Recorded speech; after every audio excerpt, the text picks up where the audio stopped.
Welcome to the Burn Your Mortgage Podcast, a Canadian real estate podcast that shows you how to pay off your mortgage sooner and live well while doing it. Now, here's your host, Sean Cooper.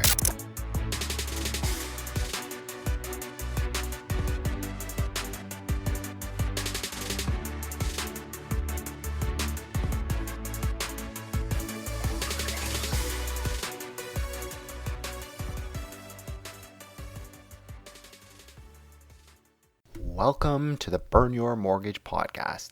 I'm Sean Cooper, and it's great to be back for another episode. On today's show, I'll be talking to Kate Morantz. Kate is a creative entrepreneur and blogger.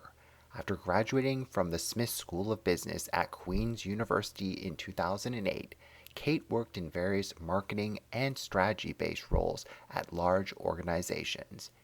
In parallel, she developed a lifestyle blog as well as a handmade sticker shop on the Etsy platform. In early 2017, she left her corporate job to pursue her entrepreneurial passion full-time. Her blog, Beyond the Safe Harbor, is devoted to helping women boost their impact, master their money, and better themselves so that they can unlock their most meaningful lives. You'll find advice on starting and growing a side hustle, navigating through life events like buying a house and getting married, and lots more. In my interview with Kate, we discuss the benefits and challenges of entrepreneurship, how to choose a home when moving in together, and paying for your dream wedding without derailing your financial goals. Without further ado, here's my interview with Kate Morantz. Hi, Kate. How are you doing today? I'm great, thanks. How are you? I'm doing excellent. It's great to have you on the podcast. Well, thank you so much for having me. I'm excited to be here. Great. So a year and a half ago, you took a leap of faith and quit your well-paying corporate job to pursue your entrepreneurial passion full-time. Walk us through the journey that led you to this point. Sure, and that's a great question. For me, there were kind of two moving pieces at play. The first was my blog, which is something I've been blogging off and on actually since back in 2012. I started with a beauty blog, and then that evolved into a lifestyle blog. So I always kind of had this desire to write and to share, and it was something that I did always as not even a side hustle. It was more of a side hobby that I did as I was working full time. And I was working on that, enjoying it, but still, had no real desire to take it full time.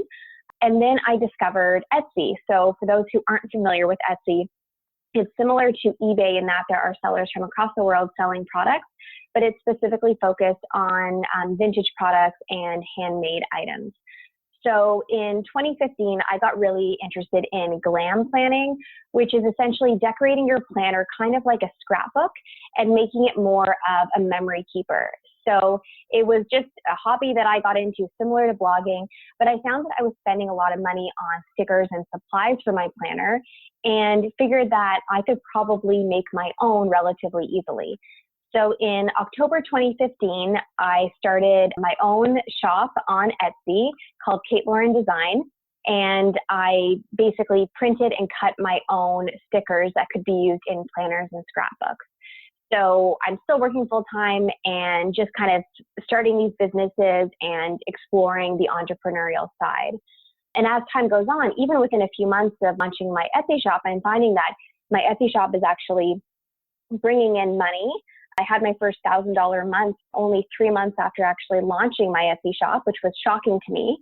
And my blog, on the other hand, was just this money suck. Like I wasn't actually making any money from it. Instead, I was just pouring a lot into it and not really seeing much of a return, even though I enjoyed it. So I managed both of these businesses as I was working. And it just kind of got to a point where I started seeing an opportunity to actually give them more time and focus. So it was near the end of 2016, and I just felt like I was getting so much learning and development from pursuing Etsy and my blog that I really wanted to give it a shot. So I did a lot of thinking and soul searching because it was going to be a huge decision to actually choose to leave my corporate job But there were three things that it really came down to. So the first thing was knowing that I had a really strong desire to grow my businesses, but I didn't think I'd be able to do it on a full-time basis. So I think really if you have a side hustle and see it as a side hustle, it's very different. But for me, I thought, you know what, I would love to be an entrepreneur full-time, and I won't be able to get there in terms of really growing my businesses without dedicating way more time than I had been. And second, I identified that there was no really better opportunity for me to pursue it. I always thought that I'd wait until we had a family before I really took things to the next level. But I figured at that point in my life, I probably won't have the same time and energy to really dedicate to getting things off the ground in a really aggressive way. And then last, when I really looked at the numbers, I saw that I was earning enough from even Etsy alone to cover my monthly expenses. And I had enough savings that would give me a bit of buffer, even if things changed. So that made me feel comfortable making the leap. So in 2017, so early last year, I made the leap to focusing on these two businesses full time. I spent the first 6 or so months focusing specifically on growing my Etsy business because that's where I would see the greatest return on my time investment. And then in September of last year, I relaunched my blog, Beyond the Safe Harbor, and that is now my main focus. Beyond the Safe Harbor is really targeted towards women who really want to make a bigger impact and pursue their dreams. So I talk about personal development, I talk about making a difference, and then also talk a lot about financial freedom. So I think that's probably the area that would be of most interest to your listeners. Specifically talk about ways to make money, I talk about ways to save money, and then I also have some posts around smart spending. I've taken a look at Kate's blog and definitely check it out. It's very interesting. It has topics for people from all different walks of life. So definitely make sure to check it out. I'll include it in the show notes. Thanks for sharing your amazing story.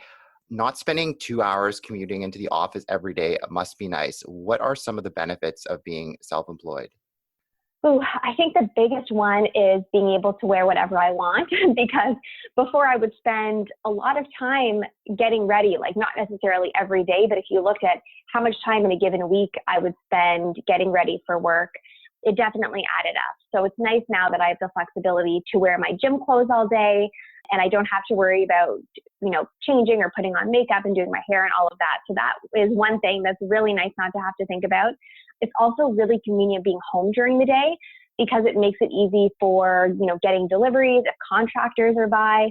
We just had a roofer come quote redoing our roof, and he didn't have to just leave the quote in the mailbox. We could actually talk about it because I'm here and I have that flexibility. I also find that in most cases I eat healthier because I can cook my own lunch every day and I can have fresh food versus packing it in advance.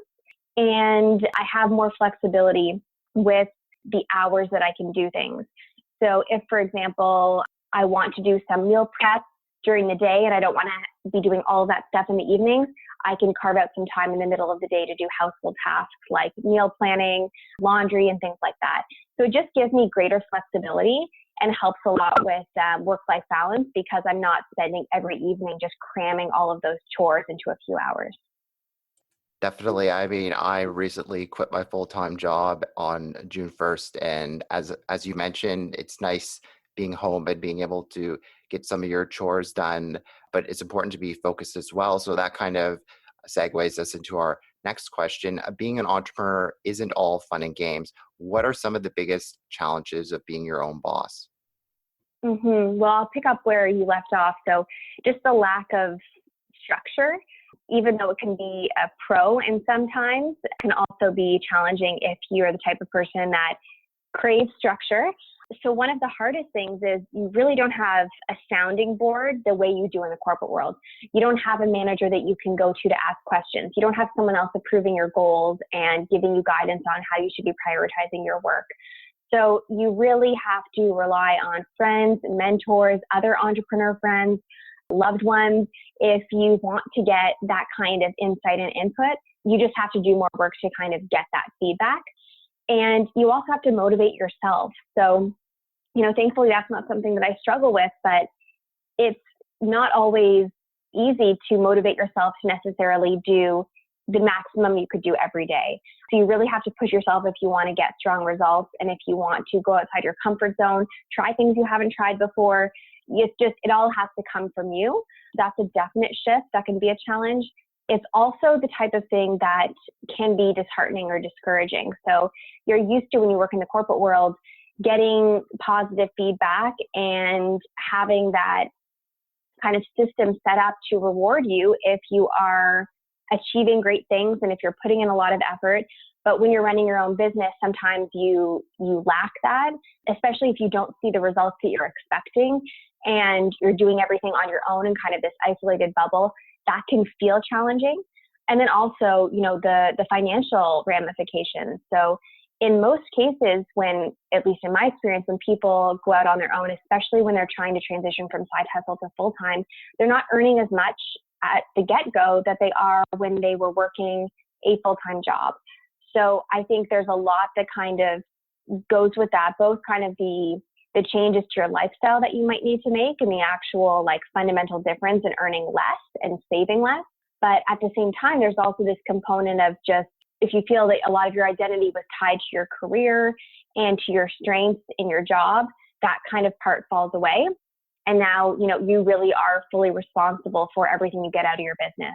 So there isn't this, you get paid the same amount for a week of work in the corporate world, no matter how hard you work in most cases. Whereas when you're working for yourself, you really see that correlation between the amount you push yourself and the amount you get out. Totally. That was a great answer. Speaking from personal experience, you really have to motivate yourself. And if you're not in the right frame of mind and perhaps you had a bad weekend, that can really affect how you perform in your business. So you really have to be focused and have your A game, or else it can affect the results of your business. Absolutely. Great. So switching gears to real estate, you became a homeowner last September when you purchased a home in Burlington, Ontario. What motivated you to become a homeowner? So I think there were short-term and long-term factors. In the short term, we had been living in a small one-bedroom apartment for a few years and just kind of wanted more space and wanted to even, we weren't afraid of having projects now we have to buy a lawnmower and mow the lawn, or decorating and small repairs and things like that. We didn't really have to do anything, which was a major pro, but at the same time, I think we were longing for more space, change of scenery, a new environment. I guess a bit of a challenge from the standpoint of a home where we could make it our own and have smaller projects to improve the home further. And then from a longer term standpoint, it really made sense for us financially. We had both been renting and saving for, close to 10 years. And we just kind of felt like it was a place for us to plant roots, one day raise a family. And we didn't really see downtown Toronto as being a feasible place to actually, buy a home and start a family. So it was kind of that first step in preparing us for the longer term. Great. Now, you wrote an excellent blog post on how to choose a home when you're moving in together. Buying a home together is a big step in a relationship. How can couples help ensure it goes smoothly?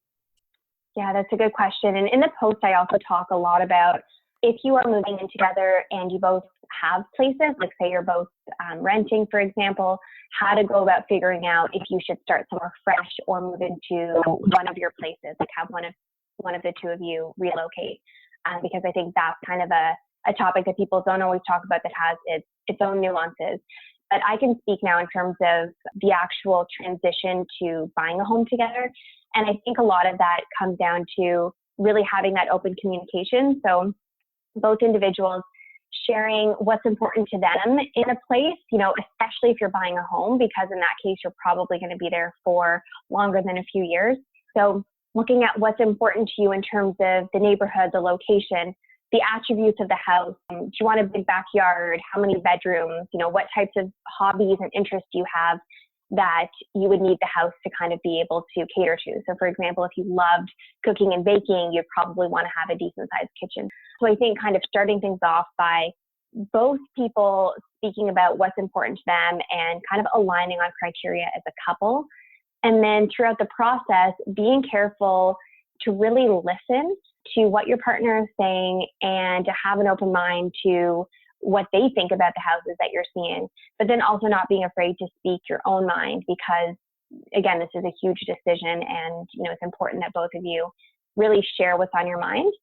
And then I think just doing your research on the home, the location, the neighborhood, and really comparing apples to apples, because when you're buying a house, especially when you think this could be your forever home, it's easy to get swept up in the emotion of actually, dreaming about what your life will be like.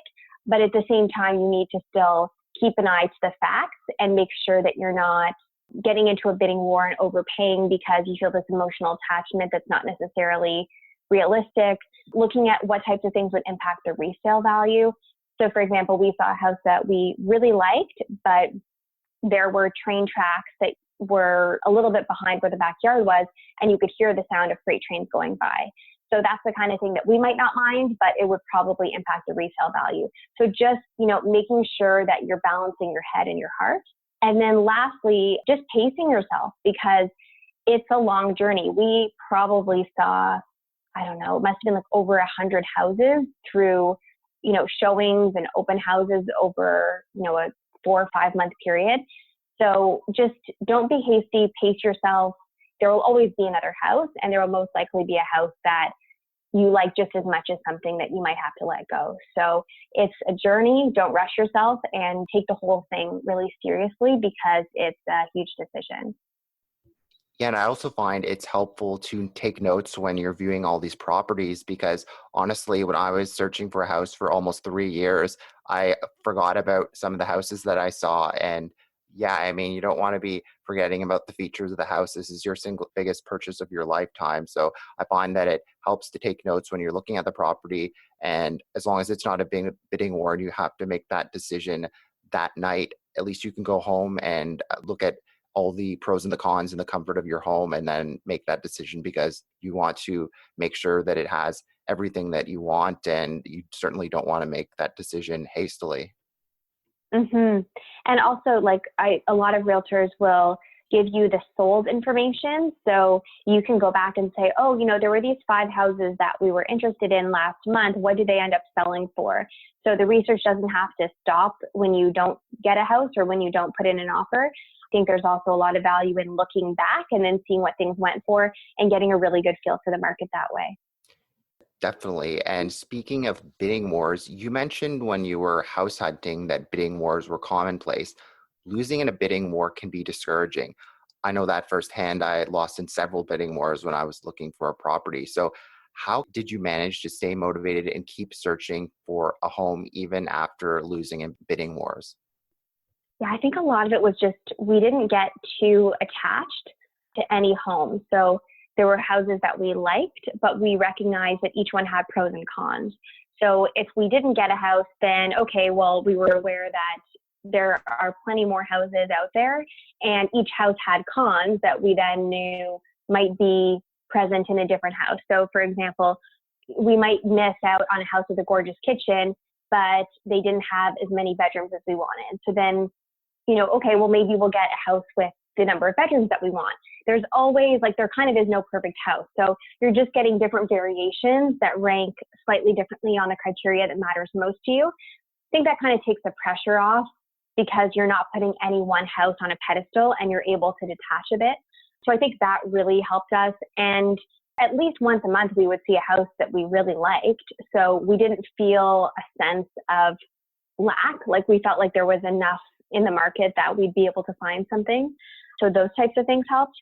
And I think just when you're going through the process and you're taking a mindset of you don't want to overpay and you want to do everything with a really steady mindset and being really even keel, then that helps you have more of a bias towards waiting and not getting overly emotionally invested. Just try to see it as a journey and as a process. Go into it knowing that it might take a while. And then I think you'll have yourself kind of in the right place that if something doesn't work out, you can move on to the next one. Definitely. And I think it helps that you're also a first-time home buyer, because imagine the pressure of selling your house and then the property closing in maybe 60 or 90 days and having to find a property in that time frame. So I definitely think that people need to consider whether selling their house first makes sense because, yeah, you don't want to feel pressure to find a house in 60 or 90 days. I mean, I guess you could kind of rent in the interim, but I don't know about you, but I don't really feel like putting my stuff in storage and renting until I can find a place. So yeah, it certainly helps being a first-time home buyer, not having that added pressure. Yeah, I can't even imagine because we started looking in March and didn't end up buying until like late July, I think. And we were able to give, 2 months notice to our landlord with the condo. So we had the utmost of flexibility. We didn't really feel that pressure because we were obviously able to negotiate our close date around what would give us enough time to give that notice. But I imagine it must be a lot more challenging if you're buying and selling at the same time. Definitely. So to deal with high home prices, we're often told to drive until you qualify. That's exactly what you did.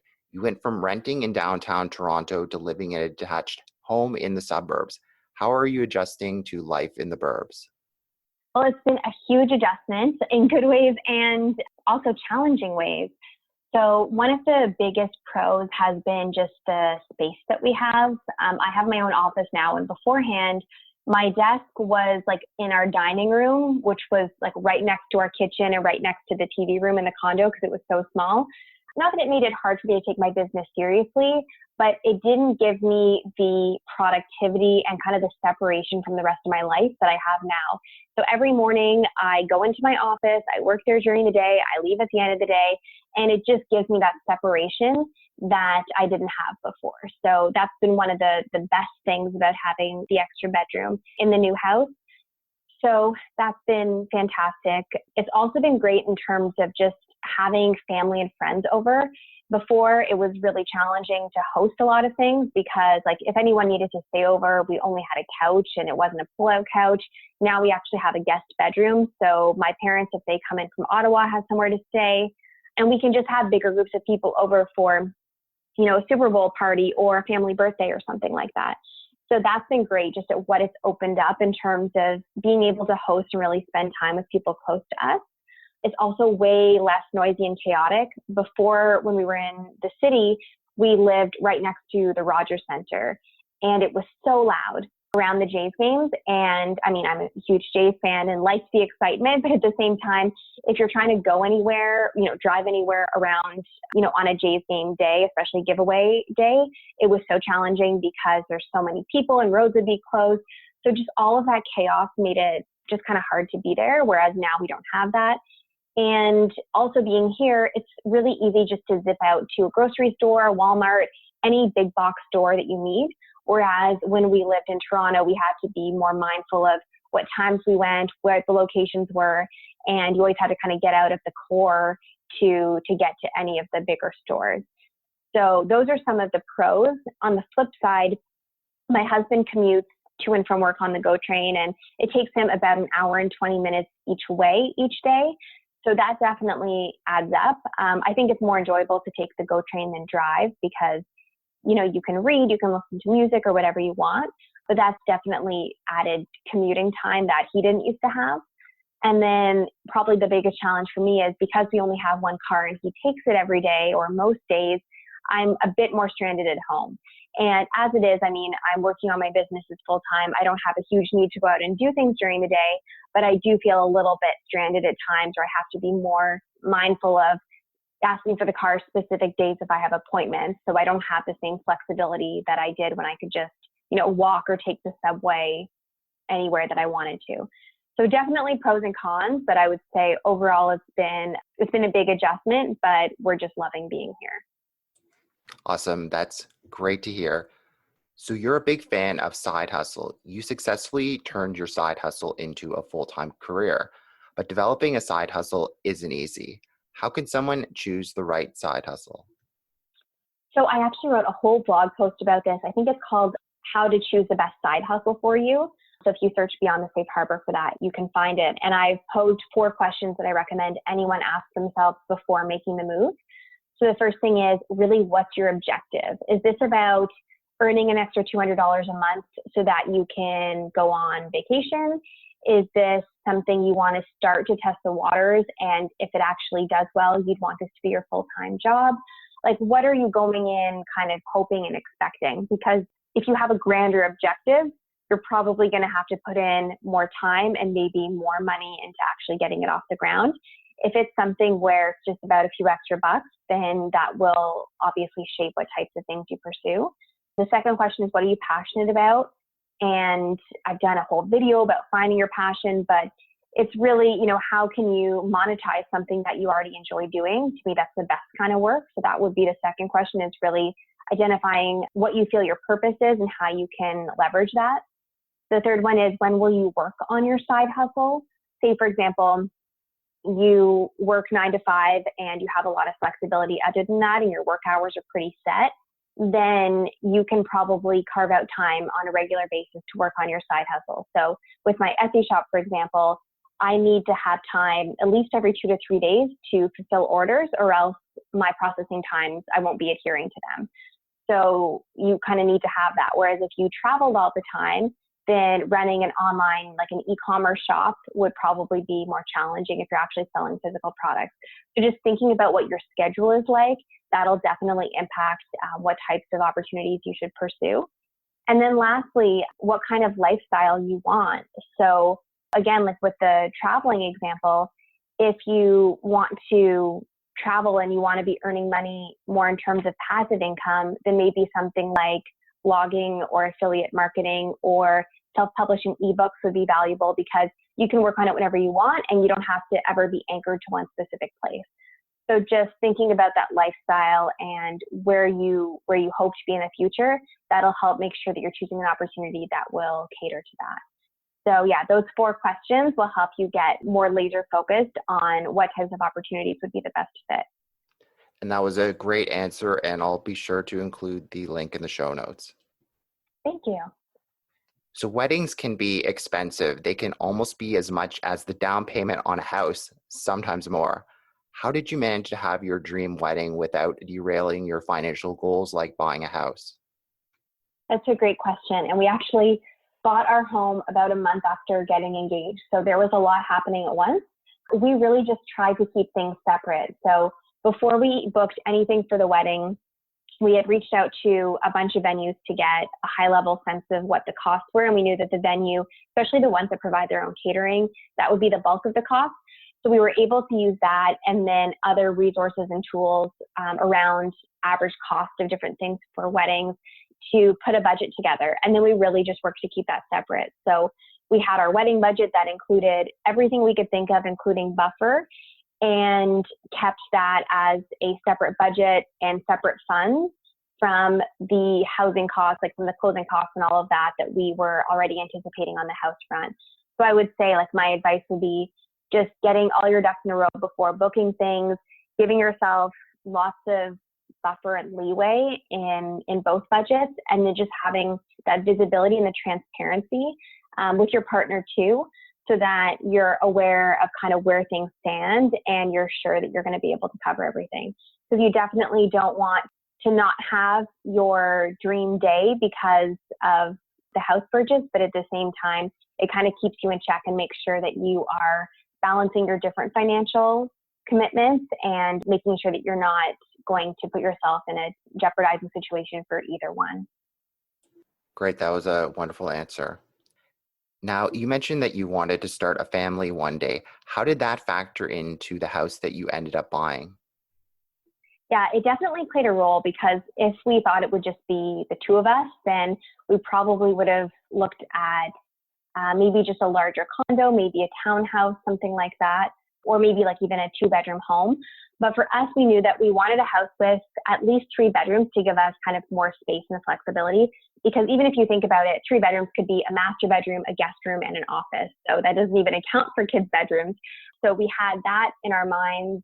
We wanted at least 2 bathrooms as well, ideally 3 to give ourselves more flexibility too for a growing family. And then we also wanted to have a grassy backyard, so we'd have a bit of kind of green space to play. Because we saw a lot of places, especially in Toronto, where the backyard would be like the entire backyard was a deck, or the entire backyard was concrete. And now that we have grass to mow every 5 days, I definitely get why people do that. And there's definitely, pros and cons of both. but we just wanted to have some green space. And that was, driven not only for ourselves, but also thinking about, making it more conducive to where kids would want to be outside.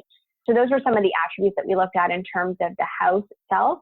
And then we also made sure that we were looking at family-friendly neighborhoods, at areas that had schools nearby. And then also even just looking at Burlington as a whole, I think it was probably within the last 2-3 years, there was a Money Sense article about the best places to live in Canada. And they talk about the best places to raise a family. And I think Burlington was number 2. So, when we were looking, we could have looked at Ajax, Whitby, Hamilton, Oakville, like tons of places that were still probably within an hour of the core. But Burlington really caught our eye because it's supposedly a great place to raise a family. And also my husband's sister lives here with her boyfriend as well. So just knowing that moving here, we'd already had a few people that we knew, that made it a little bit more reassuring. Great. So Kate, it's been great having you on the show today. Before I let you go, is there anything of interest that you're working on that you'd like to share with our listeners? Yeah, well, thank you for having me, first of all. I'm always producing new content for my blog, Beyond the Safe Harbor. So that's www.beyondthesafeharbor.com. Posted a lot about choosing your side hustle, how to turn your side hustle into a full-time business, different tools for solopreneurs and entrepreneurs. So if you are interested in pursuing, growing your business, or even just starting a business on the side, I have tons of articles and resources, favorite tools, all of that information you can find on my website. I also have an email list where every Tuesday I send either a thought-provoking or a motivating or encouraging email for people who are really looking at living their best lives. So personal development or financial freedom, making a difference, those types of topics. You can also subscribe to my newsletter on my website. I definitely look forward to those emails every week. Thank you. Great. Thanks so much for being on the show, Kate. Oh, thank you for having me, and I really appreciate it. Thanks for listening to another episode of the Burn Your Mortgage podcast. Besides being a podcast host and money coach, I'm also a licensed mortgage broker. If you or anyone you know, family, friends, coworkers, or neighbors could ever use any unbiased mortgage advice or a second opinion, feel free to reach out.